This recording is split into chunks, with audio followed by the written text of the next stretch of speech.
what did I say? Among other things, I said that about the second assignment, right? Second assignment, you can look for teaching grammar like a pro on internet, okay, online, and you can download it. I would like to try to avoid uploading it on Putra Blast because it's quite a big file. Secondly, I also said that the second assignment, it's a pair and three-person or three-person activity, and you can, submit it at the end of the first week after the break. Okay. And I also said that in addition to teaching grammar like a pro, you can also, instead of it, not in addition to, instead of it, you can also use other activities that you find from wherever, whether it is the presentations that we had, there was a few activities also, or books, wherever, okay, wherever you can find, okay. My suggestion is not to focus too much on drills or trying to take drills. We don't want that because it's kind of like straightforward, right? Okay, maybe look for something a little bit more interesting. Perhaps try to look for something that you like so that your critique won't be a criticism, okay, but it'll be more of pointing out what are the good points of the activity, okay. Maybe that's what you should do lah. And also in your paper you should clearly indicate what the grammar point is, okay. If it is teaching present perfect, then you should say that this article or this activity is teaching present perfect, okay. So that's it, yeah, about the assignment. I also said, what else did I say? I also said that micro teaching, I will give random grammar points for you to teach. I will give grammar points randomly, okay? And it will be done live, not recorded, yeah? Okay? So, grammar points like, for example, prepositions. So how are you going to teach prepositions, past perfect, how are you going to teach past perfect? So that kind of uh, uh, you know grammar points. Yeah. Okay. Any questions? There are only 29 of you here. 28, sorry, plus me 29. Okay. Any question? Doctor, Yes. for the assignment 2, do the pair work you will be will you give the pair or the group, or can we choose the group itself? Okay. You can choose your own groups. It's pair or three in a group. Okay. Pair or three in a group. All right, thank you, Doctor. Okay. Unless you want me to choose for you. No. Okay, Doctor, Okay. thank you. So any other questions? No question from me. Okay. Maying, any others? No. Fatihah, you have a question? Nurul Fatihah. No No, question. Doctor. Okay. So if there are no questions, I will proceed to sharing the screen. Yeah. Okay.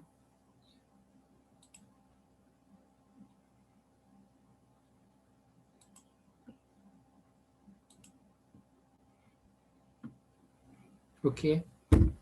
So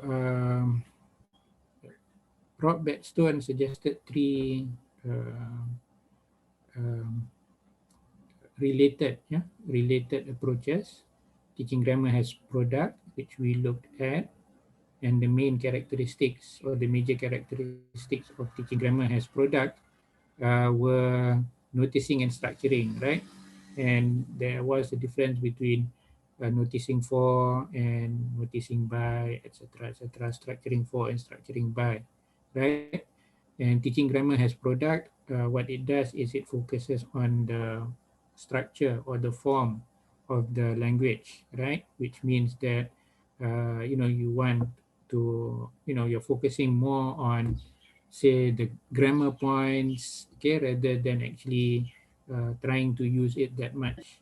Although there will be use, but the use is actually in structuring, okay, in just kind of like making sense of it to some extent, or the forms or the structures that you that have been introduced. So that's teaching grammar as product, yeah, okay. So if you remember some of the limitations of teaching grammar as product, one of which was that it did not really uh, allow the students to deal with the real life use of the language. Okay, they use the language, but it's limited. It's very controlled. Okay, whereas real language, when they go out of the classroom, there are many things that they will encounter. Yeah, like for example, they don't have enough time. Many different topics are introduced. You know, and so many different things involved. Okay, so Bedstone is also suggesting another approach, yeah, which is still related. They are not like you choose one or the other, but they're connected. Yeah? And this approach is referred to as teaching grammar as process. Okay, so process teaching engages learners directly in the procedures of language use. Okay, so the focus here, unlike in teaching grammar as product, is on language use. Okay, so the focus is language use. Okay, in a sense, process teaching is a release of control compared to product teaching. Yeah, so if you remember product teaching, there's a great deal of control. Okay, and I will talk about what this kind of control means. Yeah, um, it's control from the perspective of the teacher. The teacher still holds on to the student's hands, okay? And it's also control in terms of, the situation. You know, the teacher makes sure that things that you find in, real conversation is not there in product teaching because he doesn't want the students to be distracted by all these other things or be stressed by all these other things. So there's a lot of control there. Okay. So grammar teaching grammar as process is also often considered as task-based teaching. Task, yeah, completing a task. Okay, you give them a task, they complete the task, they use the grammar, okay, in constructing sentences that can help to complete the task. Okay, so it's often referred to as task-based teaching, and this is why this slide is here. This is, a little bit of a diversion, but it talks about qualities of good task, okay, in language learning. Yeah, number one is it encourages learners to attend to meaning and to purposeful language use. Okay, so some of these things, when you look at them, you are reminded of the characteristics of communicative language teaching, right? The three things: choice, information gap, and meaning. Yeah, okay, the three things. Okay, so number one, this is what it does. Number two, it gives learners the flexibility in resolving problems their own way. And this is a task, right? Okay, calling on their own choice of strategies and skills. Okay, so completion of a task requires the students to use their own thinking and find their own solutions. Okay, there may be many solutions, not just one solution. Okay, so involve learners with their own personalities and attitudes being central. Okay, so this is also important, and we know that nowadays everything is more student-centered. So when it is more student-centered, then personalities and attitudes of the students should also be taken into account. Yeah, of course, it's not easy. Yeah, because it's very difficult to understand people. Okay, but this is the ideal. Yeah.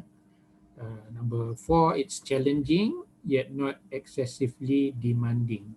Okay, meaning to say that it's challenging for the level of students that you are teaching, and they are able to actually, to some, generally overcome the challenge. You don't want to give them a task that is too demanding and they completely give up. Okay, because when you give task, uh, your task can be very successful, or your task can actually fall flat. Yeah, and the reason why it may fall flat is because the task is too demanding of the students. Okay, and they just kind of like give up, or they resort to their first language, or they come to the teacher and say, how do I do this, and so in the end it goes back to the teacher telling them what to say, telling them etc. Okay, so it's very important to consider the level of the students. Okay, and finally, it raises the learner's awareness of the processes of language use and encourage them to reflect on their own language use. Okay, so this is qualities of a good task. Regardless of whether you're teaching grammar or whether you're teaching other things, speaking, maybe even writing. Okay, so these are qualities of a good task. Although this is little bit dated, 1987, but it is still relevant. Yeah. Okay. So now back to this process, teaching grammar has process. What Bedstone does is he makes a distinction between process activity versus process teaching. Okay, yeah, and this is important. Yeah, process activity is the unregulated production of language by learners who are unaware or unsure of the purpose underlying their performance. Okay, there is an absence of any attempt to regulate what the student is doing. Okay, for example, free conversation. So if you come into the class and you say, okay, okay, class, today we're going to have free conversation. I'm going to give you a topic and you think of what to say. Okay, that is free conversation. Okay, of course, the teacher can argue that this is what communication is about. This is communicative language teaching. They've got choice of what they want to say. There's information gap, I'm sure, and also there's meaning to what they want to say. Okay, but it's problematic. Yeah, it's problematic. Anybody would like to has an opinion about why this is problematic? Free conversation.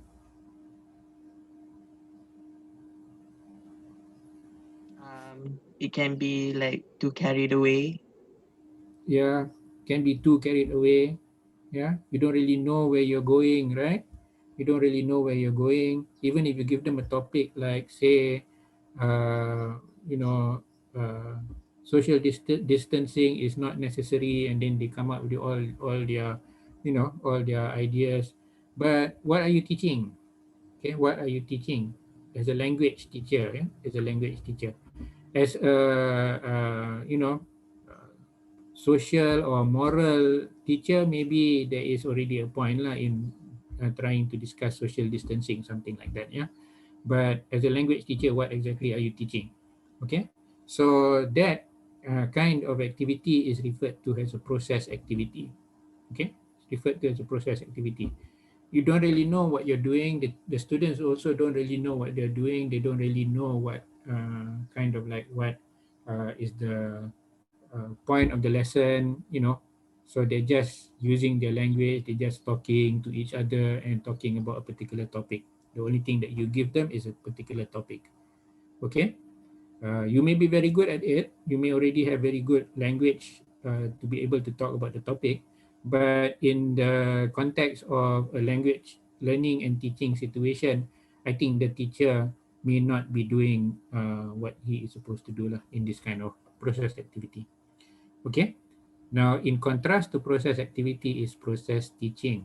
So, process teaching involves regulating language work, taking into consideration different effects that a task can have on the learner's language. Okay, this will be explained a little bit later in the coming slides.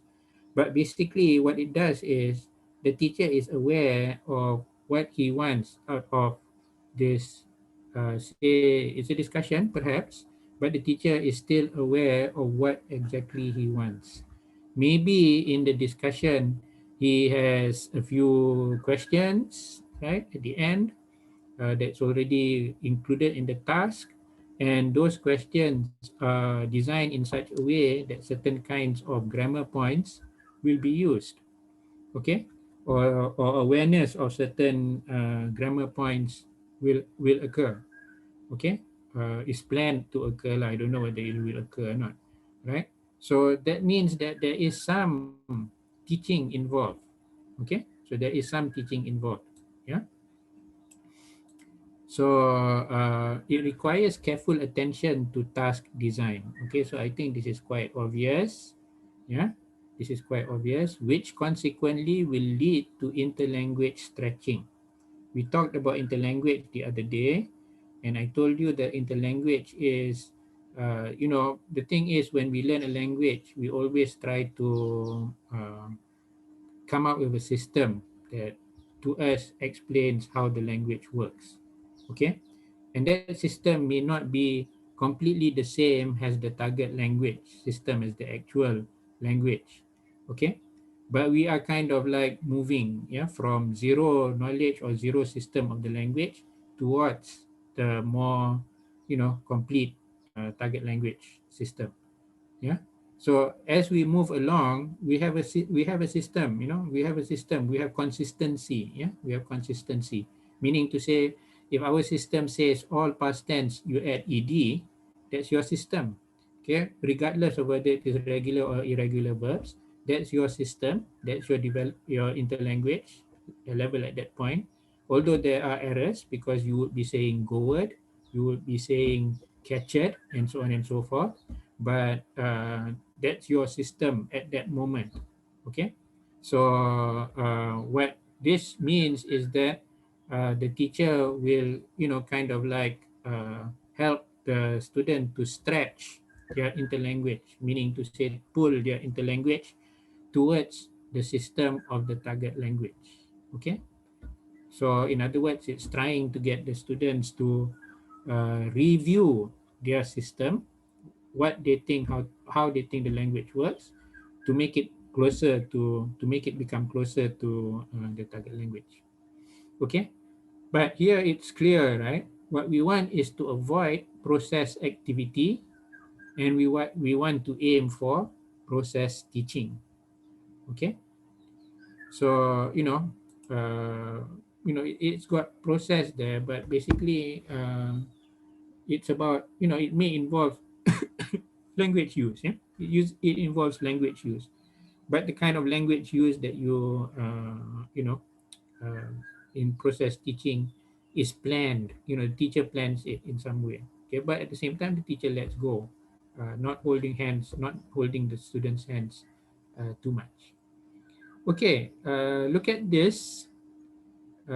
Is this task a process activity, or a process, or is it process teaching?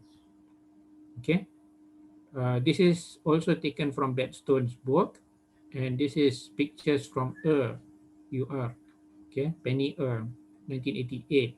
Yeah, look at these pictures. They are about Freddy and something which happened to him last week on his desert island. Tell this story to your partner using your own words. See who can tell the story in the shortest time.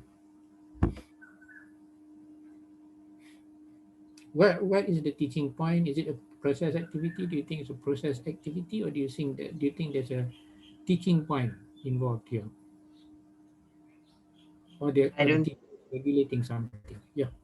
I don't think it's a process teaching. It's process activity. I think because it has they have no point. Right. Okay. Yeah, you don't see any real point, right? No, even whether it is explicit or implicit, there's no real point. Okay, if you look at just this activity on its own, maybe prior to this activity certain things were taught. Okay, fine, that can then justify this as process teaching, but as it is, it's more a process activity than process teaching. Yeah? Okay, because you don't see what is being taught, whether it is explicitly or implicitly. Okay, implicitly you can ask a few questions at the end, right? where you can kind of like make sure that they use certain kinds of grammar, okay, or you can make a difference, or try to contrast two sentences or something like that.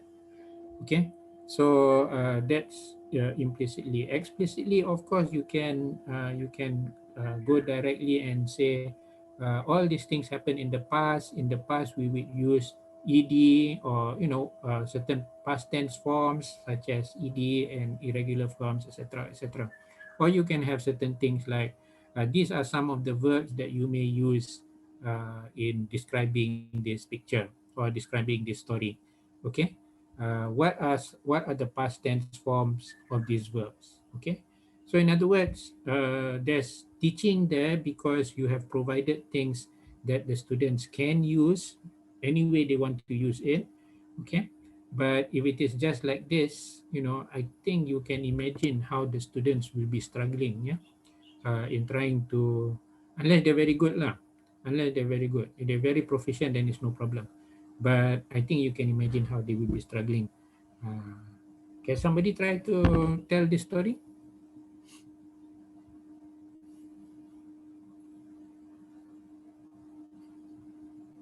Anyone? Anybody wants to? I can call somebody.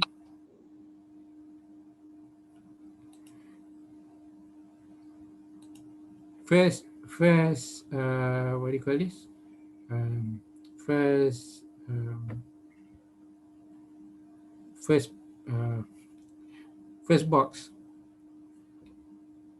Siti Nur Hazika, first box. Uh, uh, the first box. Yeah. Start the One story. day, Okay. okay. One day, Freddy sat alone in the desert island. Okay. Fine. Nordina. Yes. First. Yes. Yeah. Second box. Uh, then he noticed something. Okay. Then he noticed something. Okay. Uh, okay. Fine. Uh, yeah. Didn't you notice that he suddenly grew a beard?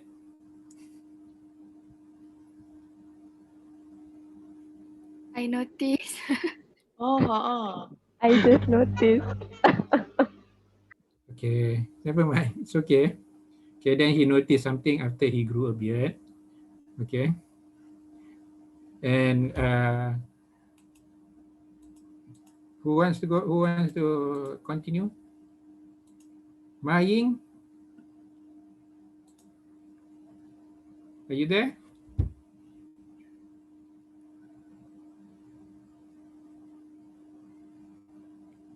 Ma Ying. Ma Ying not there. Maybe went to the restroom for a while. Okay. Chen Hong Yu.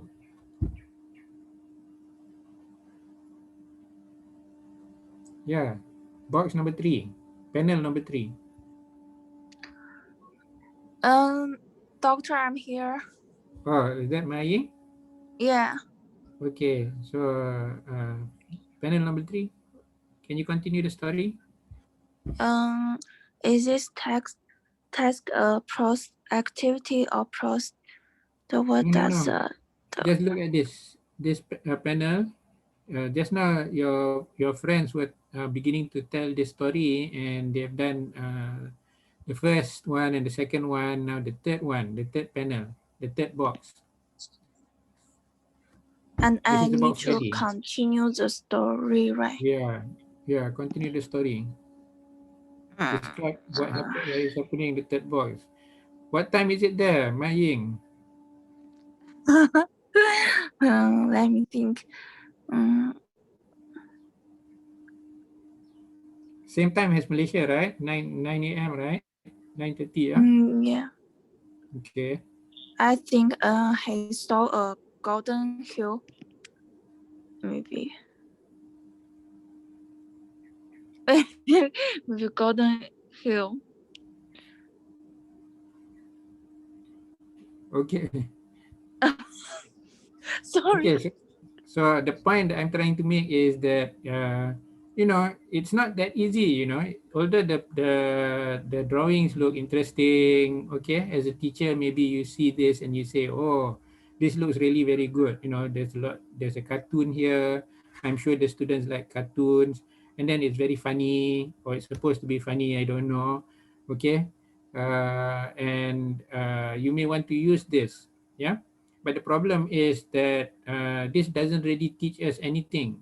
Okay, it doesn't teach anything in terms of the language. Okay, so what I mean, okay, never mind. Maybe some of the students will be able to tell the story, but what was it that we were looking for, right? What was it that we were looking for? Were we looking for the correct use of past tense? Okay, don't know.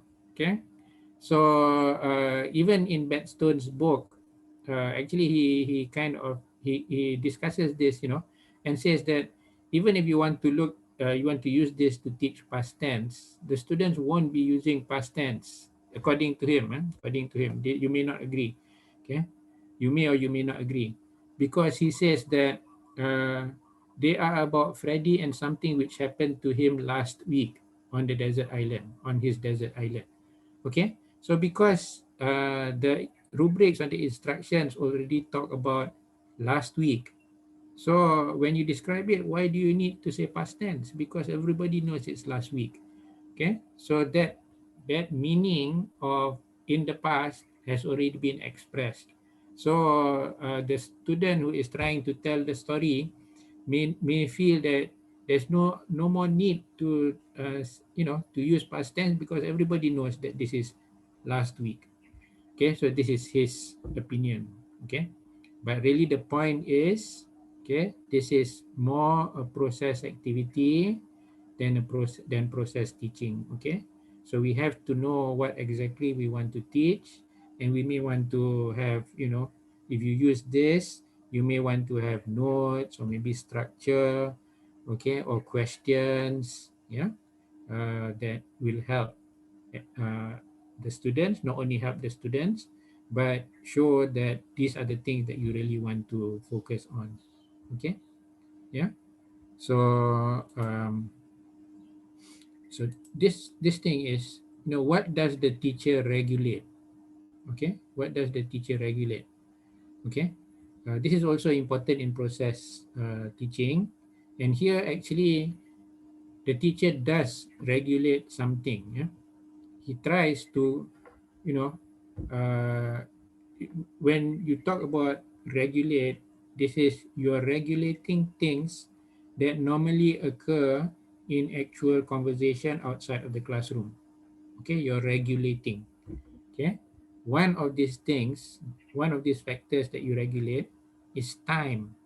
So here in this particular activity, he does mention or refer to time. See who can tell the story in the shortest time. Okay, but it's not done in the correct way. Okay, because there's no benefit.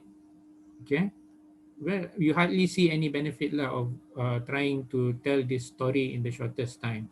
Okay, people will just be rushing and speaking very very fast. Okay, but regardless, what you regulate in process teaching, one of them is time.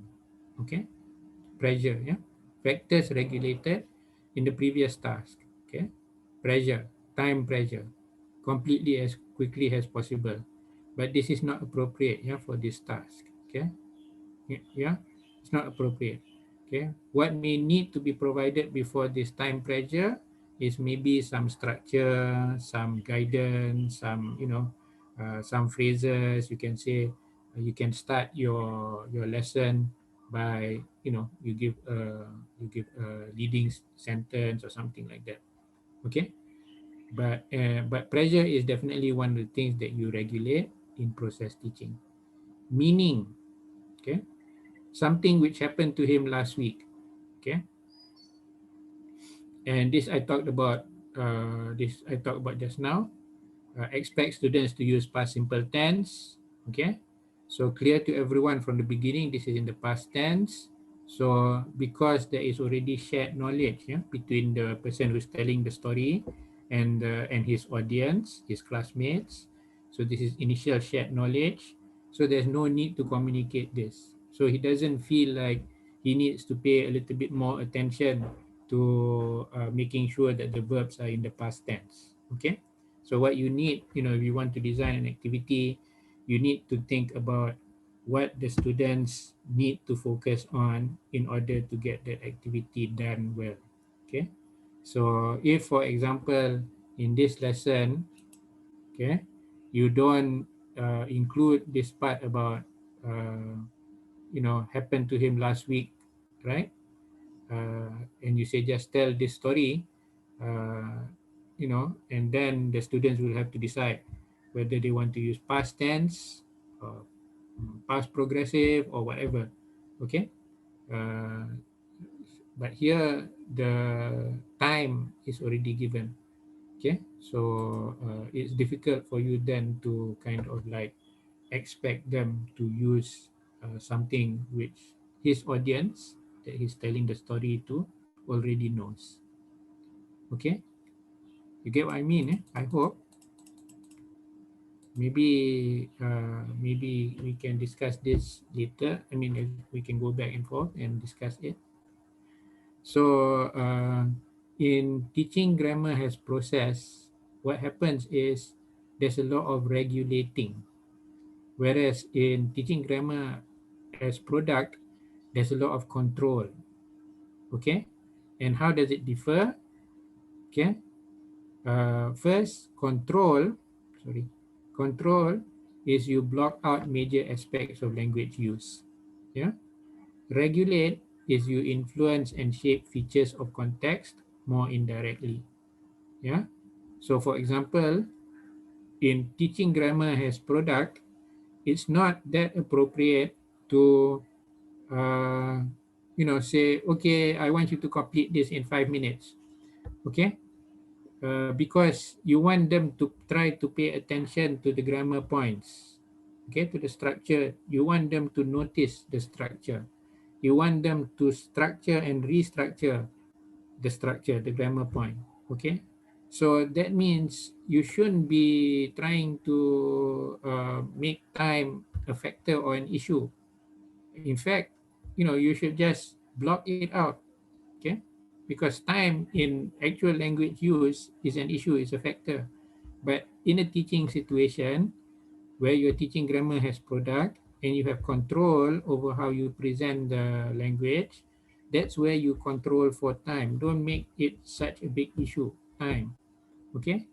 Similarly, there are other things as well.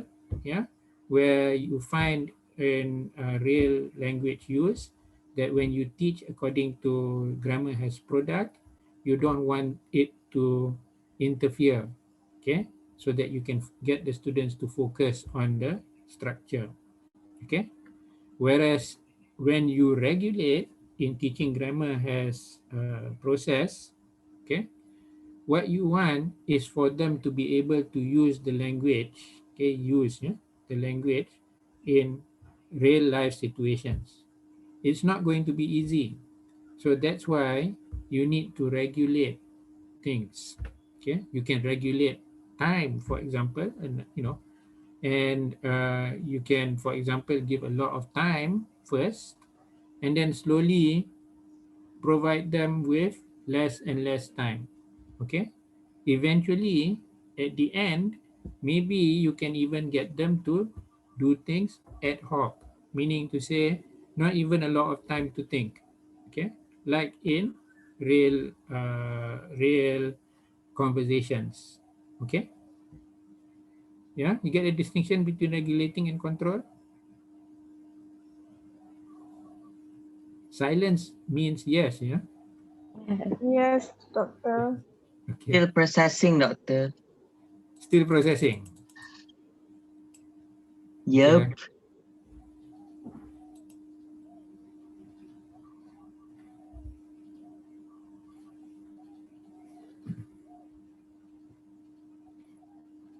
Okay, so in process teaching, the objective is not to carefully control the learner's accurate production of grammatical forms.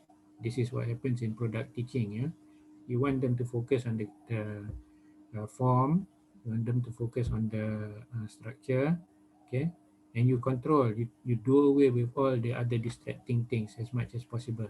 Okay, that's why it's okay to just look at maybe a little bit of the language and not the whole text. Yeah, okay. So the objective in process teaching is to develop the skill of exploiting grammar to express meaning as clearly as possible.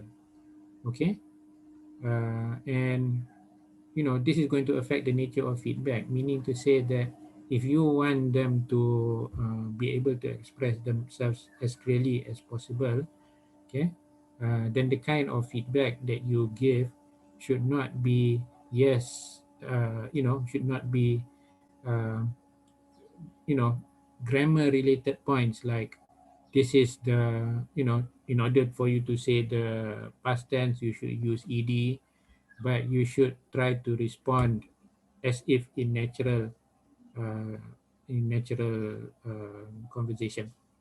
Okay, so it affects the nature of feedback to some extent.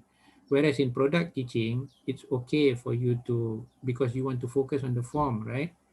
And you want to kind of get the students to notice the forms.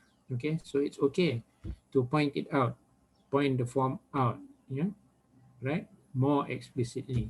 Okay, but here you want to try to make your feedback a little bit more realistic and natural. Okay, so if you remember terms like recast, paraphrasing, okay, clarification, request, and so on and so forth, these are more relevant in teaching grammar as process.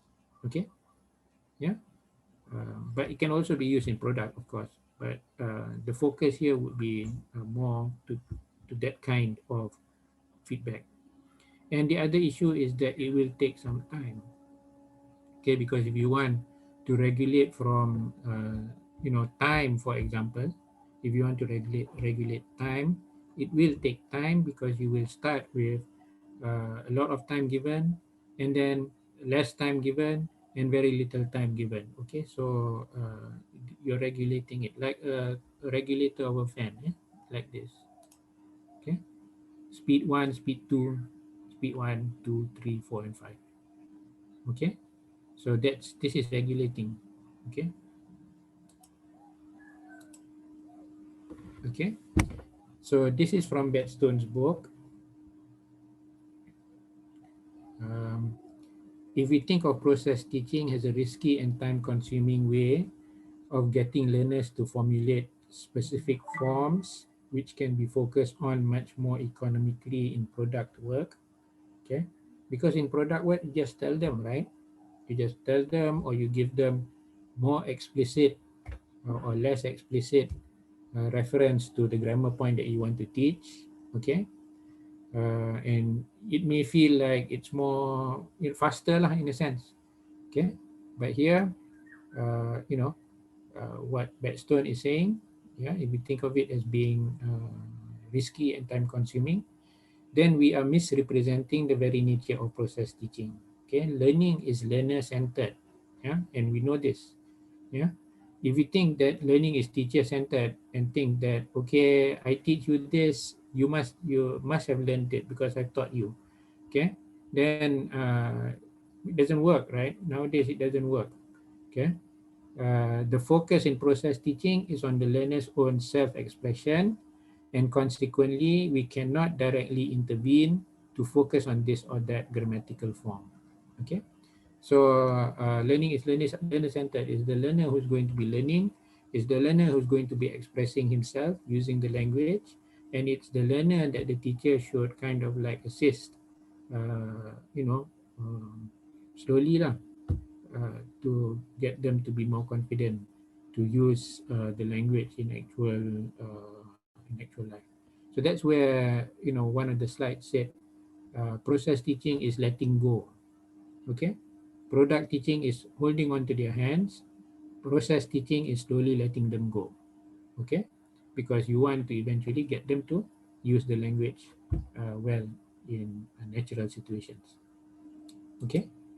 So possible ways of regulating, you can regulate time pressure as we have been discussing. You can regulate topic and familiarity, right?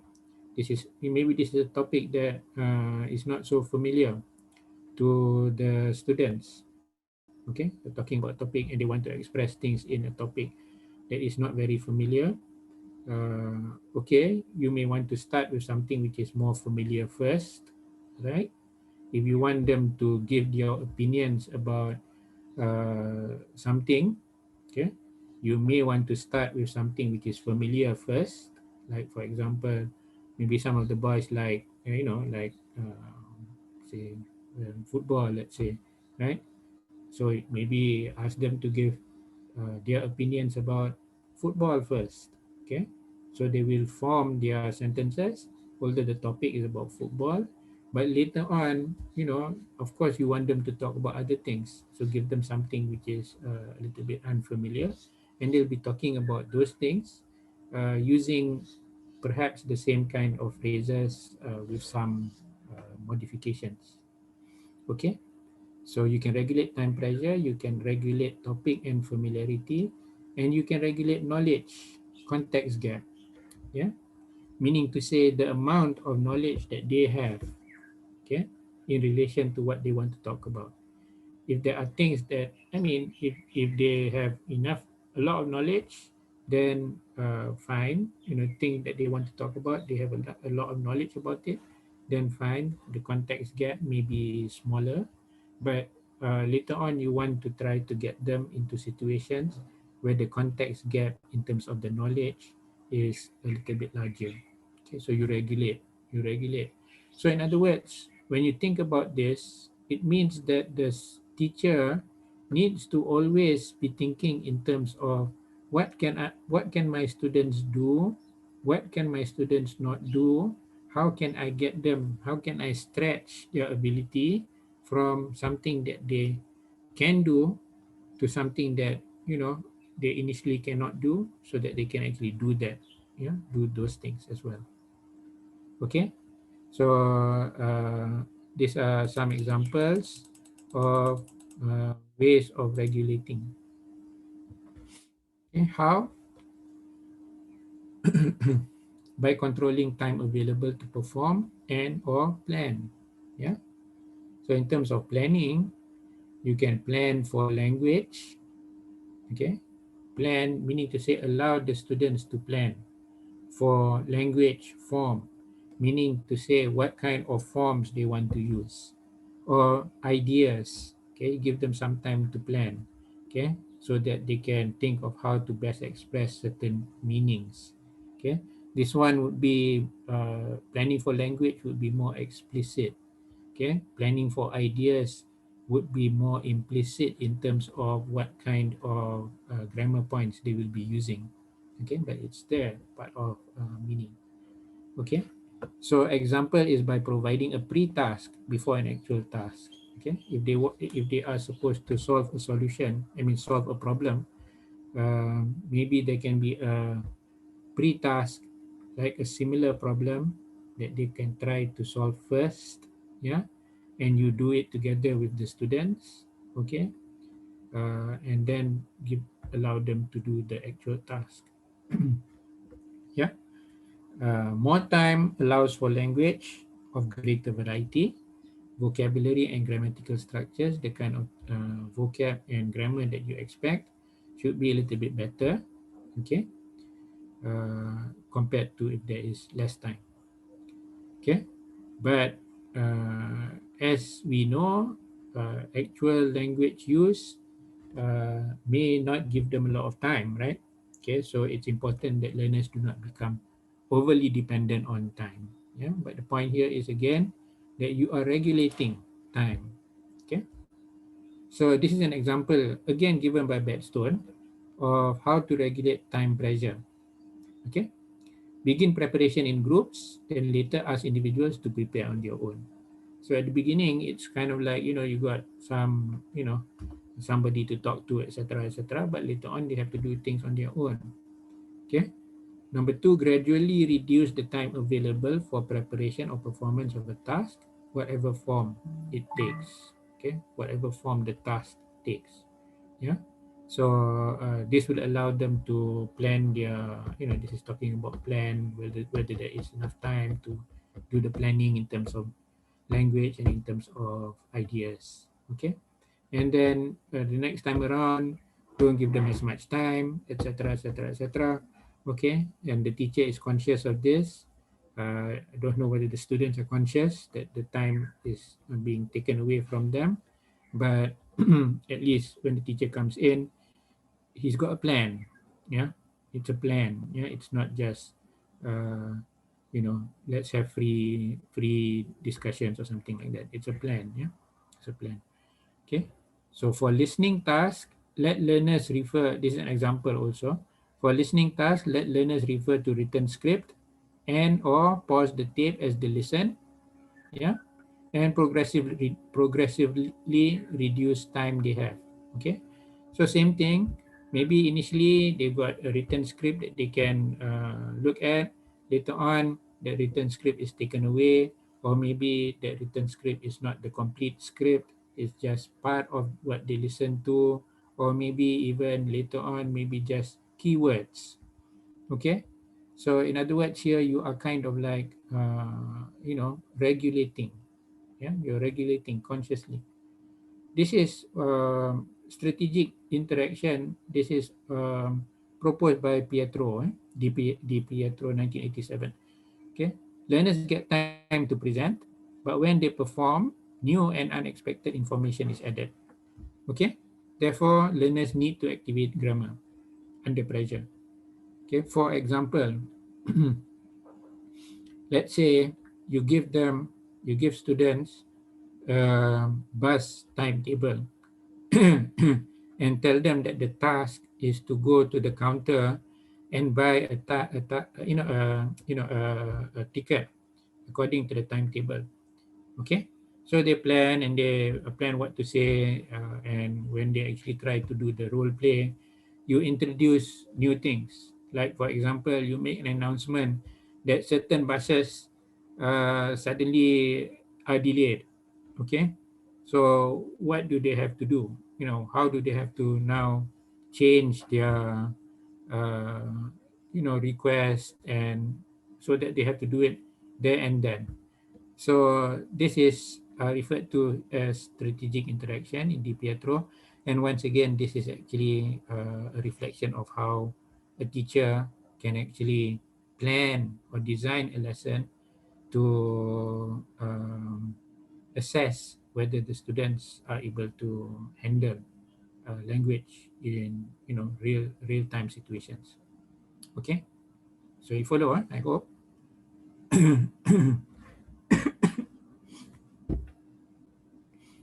Yes, same.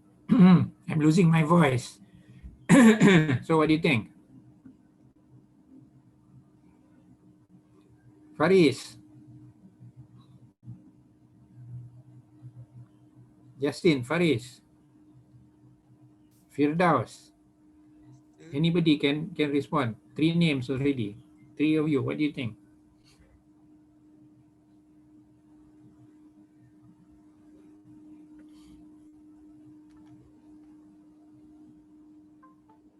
Your microphones are still off.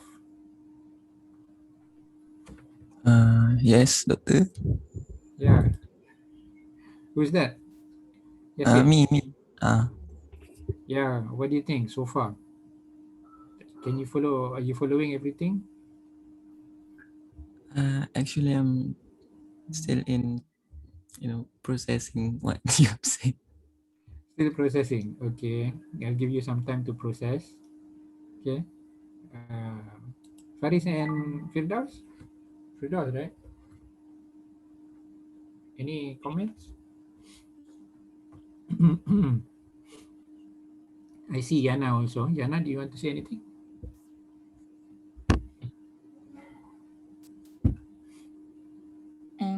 I think no, for now. No, for now. Okay, I'm going to open it up to Yeah. everybody. Anybody has anything to say? I want some response so I can take a break.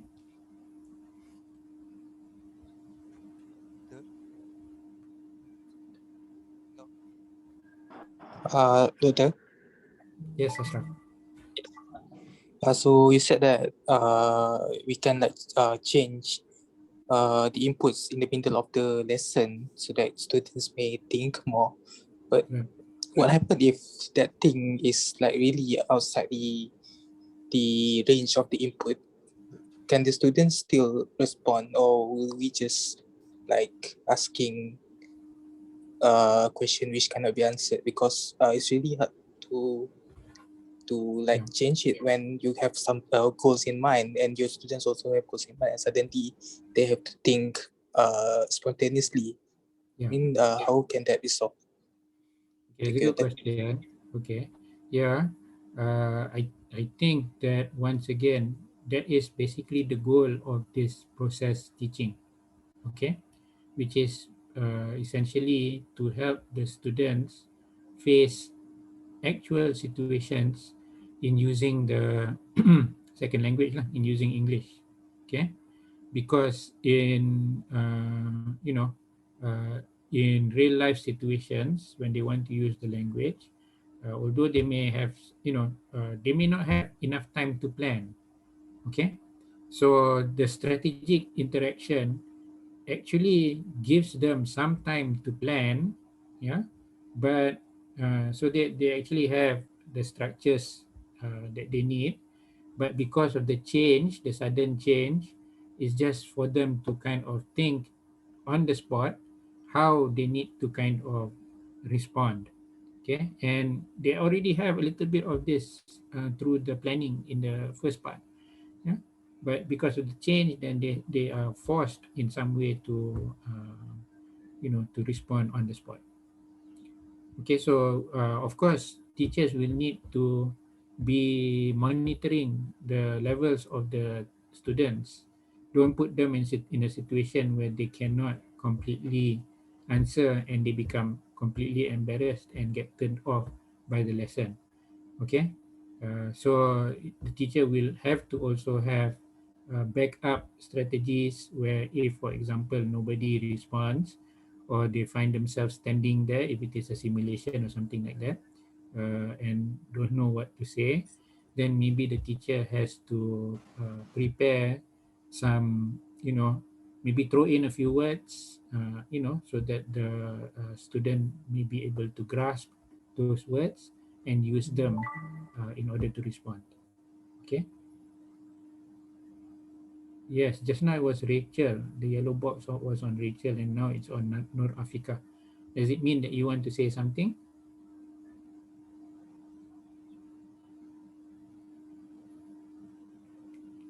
Afika? I'm referring to the yellow box. Every time somebody says something, the yellow box, or wants to say something, the yellow box, it goes around your um, your picture or your name. So no, Afika, you got anything to say? The comment, or Rachel, were you planning to say something?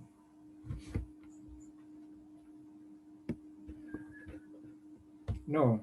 Okay. If not, then just continue with this. Yeah.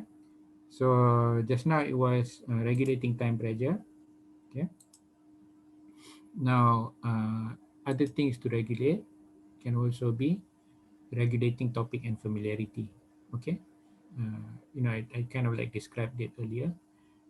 And sometimes as a teacher, English language teacher, you will be teaching in ESP context, English for specific purposes context.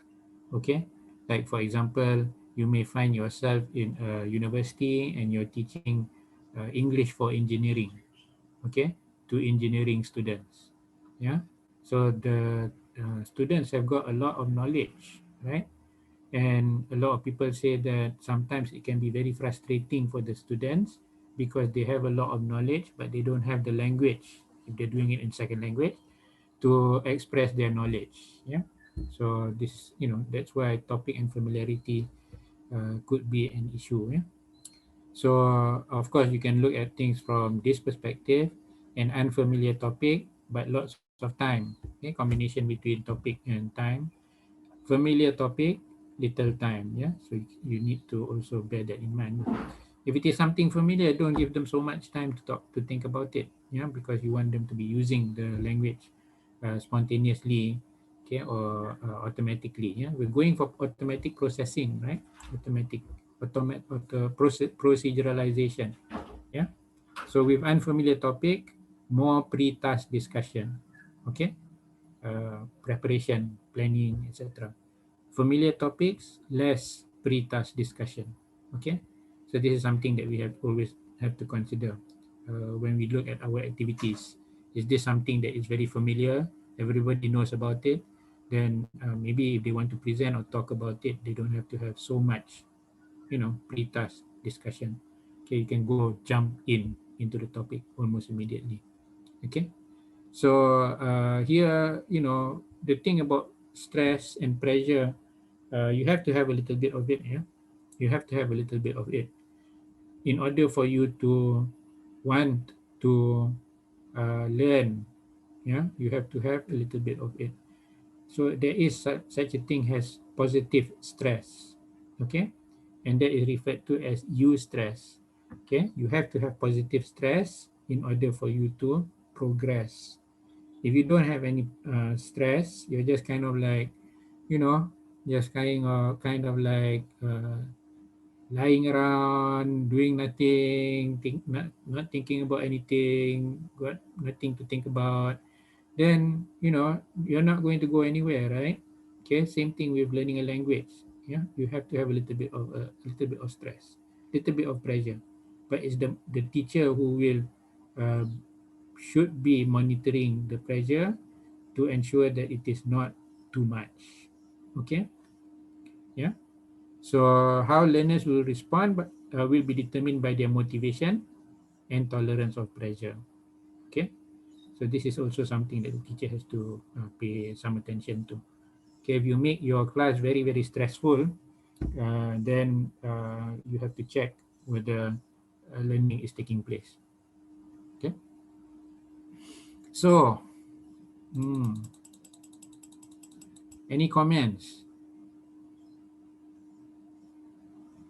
This is the third.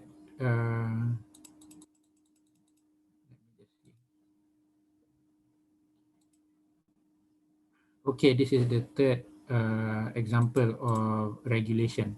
Okay, and this is regulating shared knowledge. Okay,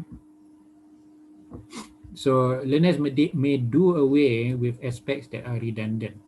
Okay, so like the example of Freddy on the island, and that it was on a Friday last week or something like that, and when they know that it's redundant, last week already shows that it is about something in the past, then it's redundant for them to use ed or past tense. Okay, so they may do away with it because it's already redundant, people already know. Yeah, so you know so same thing with if you want to try to describe the island just now.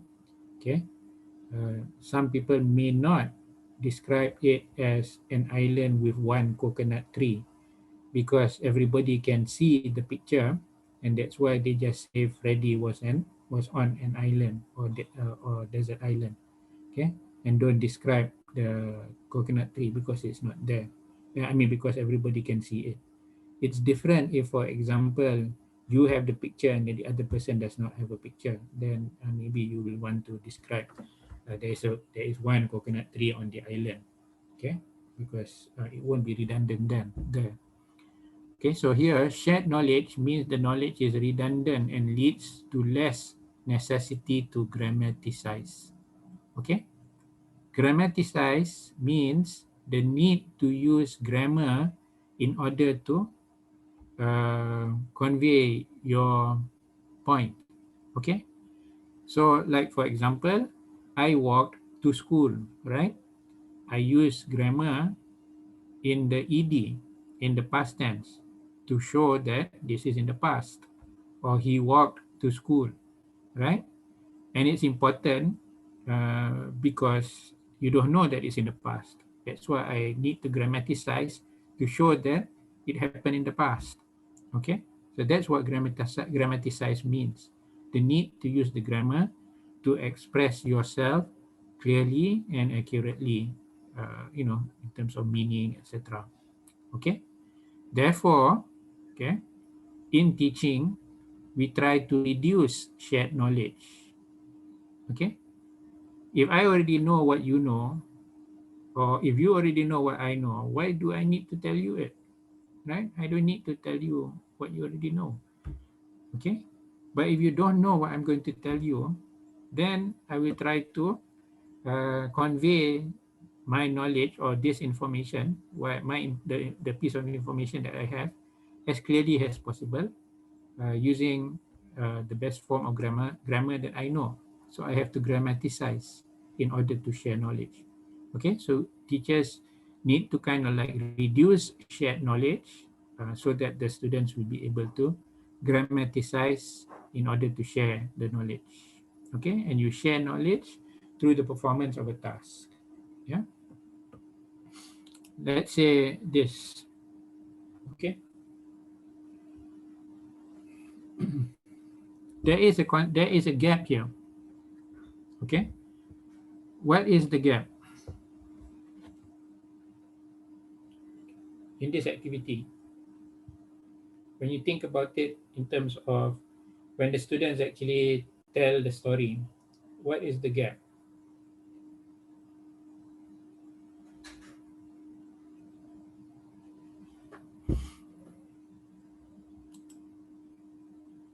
Who should I call? You stress, eh? Little bit of you stress. Nur Fitri, have I ever called your name?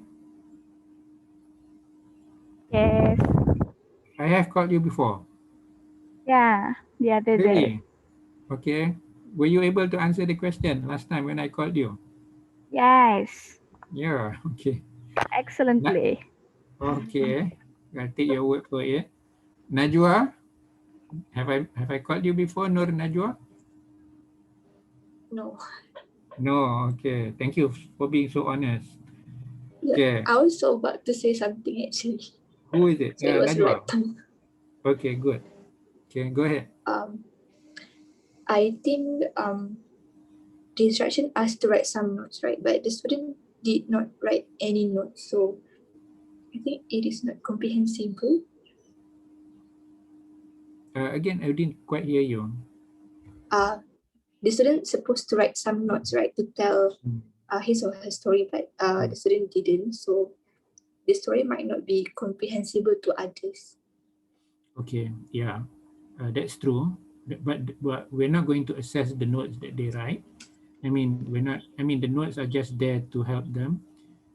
They can use it, or they don't want to use it. It's okay. But it's good as part of the activity to have it. Write some notes to help you tell your story. It's a good instruction to provide, but whether the students use it or not, or do it or not, doesn't really matter that much. Okay, because in the end they're going to read out their story. Okay, and they're going to see if their audience, their classmates, can say what order the pictures are in. Okay, so my question actually was, there's a gap here. There's a gap here that makes the students who's going to tell the story more, hopefully lah, theoretically, more willing to tell that story. There's an information gap. What do you think the information gap is? I think the instructions are not that does not give enough information for them to write the story, I guess. Okay. Yeah, that's true. If you want to, for example, provide them with some, words to help them, that's okay. Like for example, you can give the names to the characters. You can give, keywords like house, book, and so on. Okay. But I tell you what, let's try this. Let's try this. Let's get somebody to try to tell a story. Can somebody do that? Any volunteers? I think I will try. Who is that? Nurul Iman. Nurul. Nurul Manina. Yes. Okay, there's I so will many try. Nurul. So even my daughters are Nurul. Okay, so Okay. go ahead. I think the first picture. Don't have to say I think. Just go ahead and tell the story. Okay. Once upon a time, I give a name to this boy. Ali left his book at home. So he went up to his room and found maybe his auntie. His auntie maybe scold him. But then when he came up to the home, he realized that that is not his home. Okay. I'm not sure. Yeah. So Okay, so that's that's the why. end of the story.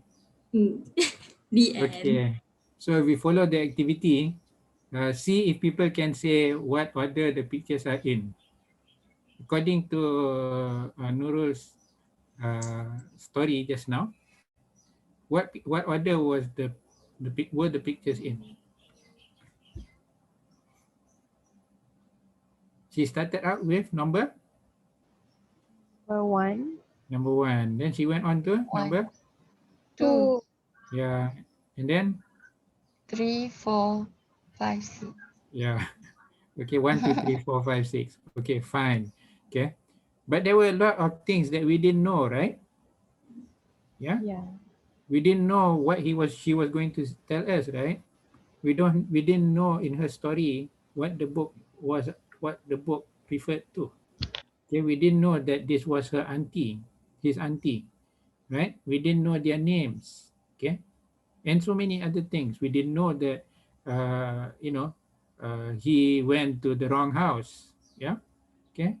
So there's a lot of information gap, yeah, involved. Yeah.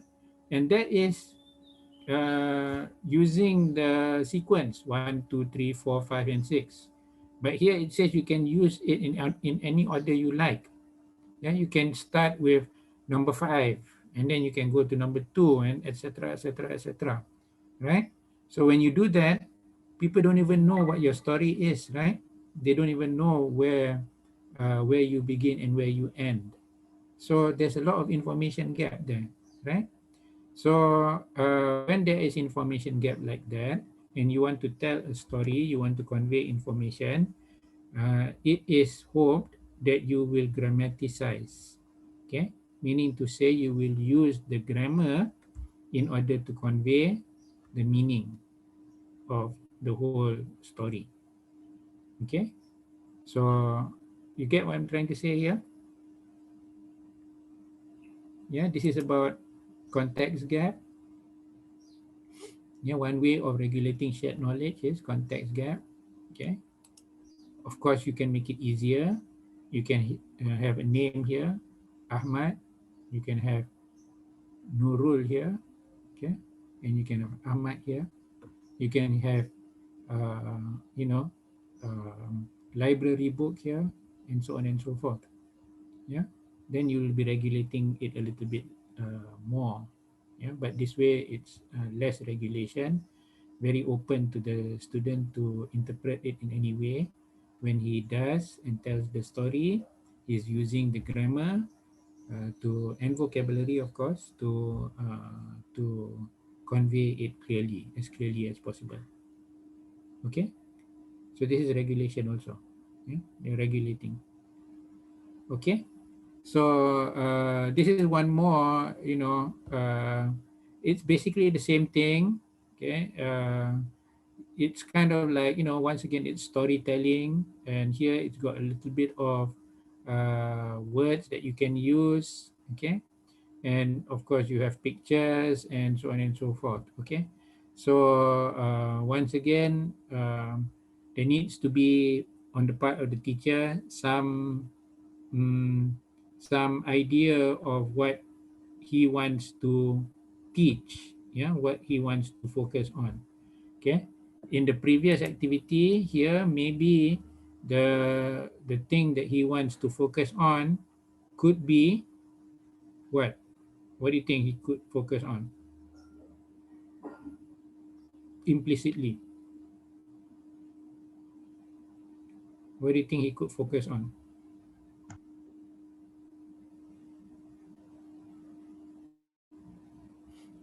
He could focus on connectors, time sequence connectors. He could focus on pronouns.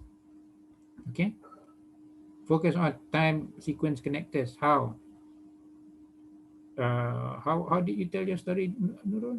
He forgot his book, so he went up to his room. Okay, Yeah. and after that, you can use those words after that, because of that, so on and so forth, right? So that's what the teacher has in mind. Okay, that's what the teacher is thinking about. Okay, when he introduces an activity like this, even if they use it or they don't use it is a different matter, but this is something that the teacher can kind of like aim for. Yeah, so you can use pronouns and so on and so forth. That's what he may be trying to emphasize. Okay, so it's already close to 10:30. It's a little bit tiring talking, okay, for too long.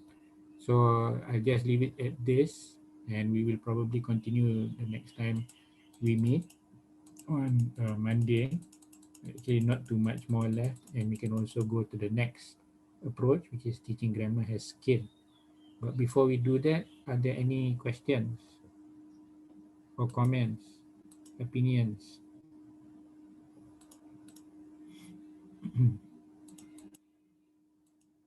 Who was it that was processing just now?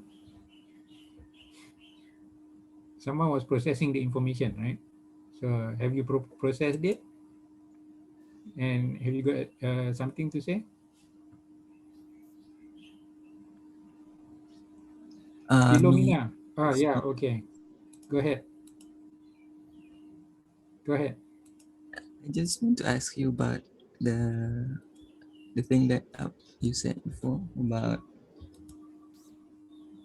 uh, the regulating topic and familiarity.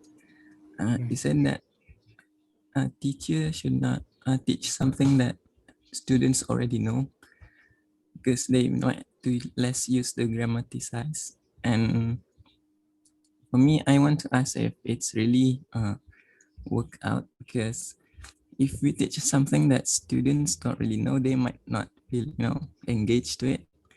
And if we teach something that they already know, for me, I'm feel more want to learn about it instead of learning something that I don't really know. Okay. Yeah, I'm Yeah. I'm confused about that. Right. It's a good point. It's a good point. Yeah. Because I think we are more comfortable talking about something we already know, right? Correct? Yeah. If we want to talk about things that we already know, then we may be more willing to talk. Yeah. So that's true. The point that is being made here really is if you are discussing something that you already know, then the teacher does not have to regulate factors like time so much. They don't have to give, they don't have to, if I ask for an opinion, for example, I don't have to wait for too long for somebody to give an opinion because you already know the topic. Okay, so there may be something that you want to say. Okay, but if you don't know the topic, it's not something that is familiar, then if you're asking for an opinion, then you should give them a little bit more time. Okay, so that's one aspect of what I'm trying to, what Bedstone is trying to actually uh, convey. So if it is something that is familiar, you may not need to give a lot of time. You may expect the students to be more able to respond, okay, and they may also have some structures that they will use because they're familiar, they've come across many structures, language, that uses certain kinds of structures. So they are familiar with the topic, in that topic, and they will be using it, okay. But you have to move them on to talk about things that are not as familiar, okay, because you're not going to live with only the familiar things. There will be situations where you need to talk about things which may not be as familiar, okay, and you may need to decide on how to construct your sentences when you want to, talk about those things. So in that kind of situation, more time, okay, more assistance, yeah, regulate more of uh, things like time and other things like context gaps and so on, okay. Like for example this, okay, if everybody knows what this is, then you don't have to talk about it, you know you don't have to label it a house, okay. If everybody knows what this is, you don't have to label it a book, yeah. But if they don't know what these things are, then you have to kind of like, provide them with some assistance. So you're kind of like regulating the knowledge that they have to deal with, okay. So that's one part of what I think you are asking about. The other part is about things that are redundant, yeah, redundant. This thing, learners may do away with aspects that are redundant, okay. So shared knowledge, yeah, means that the knowledge is redundant. Of course, we like to talk about things that we share, interests that we share, etc., etc. But we are teaching language, yeah. We're teaching language, okay. So even if it is about a topic that, say, let's once again use, uh, you know, football as an example, yeah. Even if everybody knows that a certain team has won a certain cup, uh, then you don't have to talk about that team. That, you don't have to mention the name of the team, okay.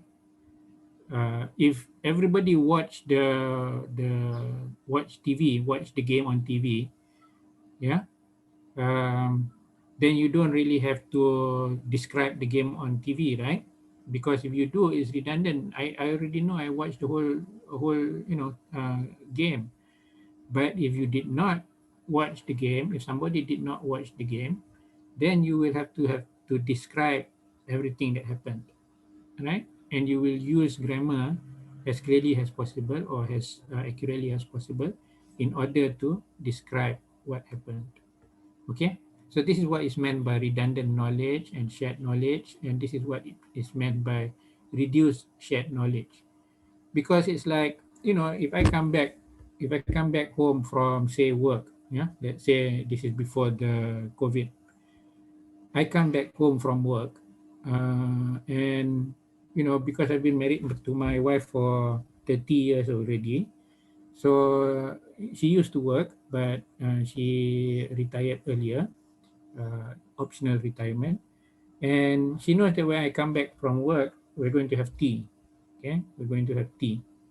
Uh, so there's no need for me to construct a sentence like, why don't we have tea? Or are we going to have tea? Or can you please make me a cup of tea? I don't have to construct a sentence like that because the knowledge is shared. So I don't need to grammaticize.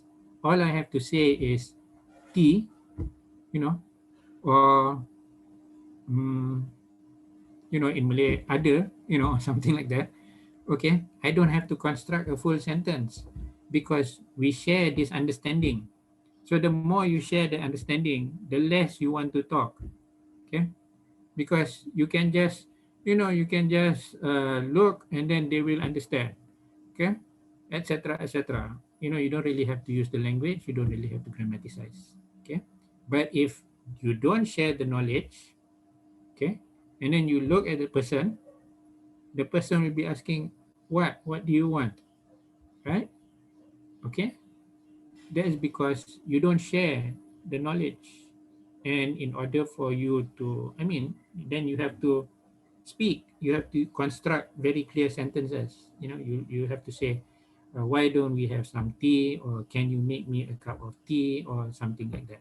There you're grammaticizing, you're using the language, you're making it very clear. Okay, you're using the grammar in order to express yourself. Okay, so that's the theory lah, that's the theory. Hmm? Doctor. uh, Behind information gaps. Doctor. Yes. So it's better to have huge context gap, is it? Mm.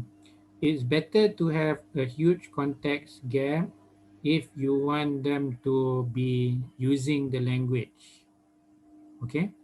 If you want them to be using the language, you can reduce the context gap if they are not so good in the language, yeah, by providing them maybe with keywords, or maybe with some aspect of the the information gap.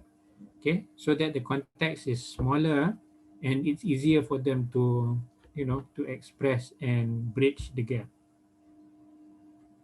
And is that clear? Yeah, thank you. Okay. Okay, so that's where I think we will stop unless there are other questions. Okay, there are no questions. Let me just take a look at everybody. Okay, maybe you're all fallen asleep or something. Okay. So, can follow, Nordina, if did you follow what was presented? Were you able to follow what was presented? Yes. Yeah, okay. Okay, so hopefully it's clear, yeah, because we've done the first, looking at it from an assessment point of view, lah, yeah. We've done the first mid-sem, and the first mid-sem is mostly about what we covered earlier. And we still have a final to go, and much of the final will be focused on what we are teaching after the mid-sem. So teaching of grammar as product, as process, and data as skill. Okay, so I think it's important to understand things like, what does it mean, why do you have to have a context gap, why is he suggesting that you reduce shared knowledge, and so on and so forth. Okay, so that it's clear lah. As a teacher, when you go out to teach, you want to fall back on some, justification on why you are doing things, why you have chosen to design an activity in a certain way, and so on and so forth. Okay. So okay, I'm going to take attendance. Okay.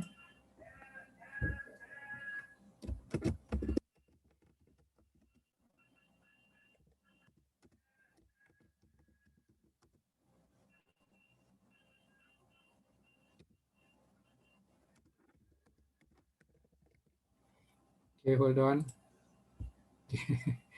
You're getting ready. Okay, 1, 2, 3. Okay. Okay, hold on. That was page 1.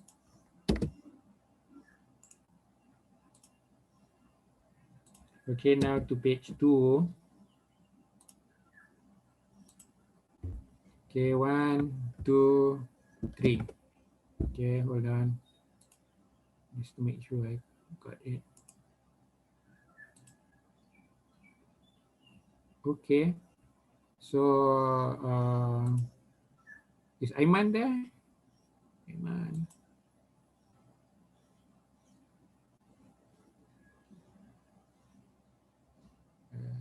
Let me look at chat for a while. Okay, we're done. If you want to leave, go ahead. Okay. Okay, thank you.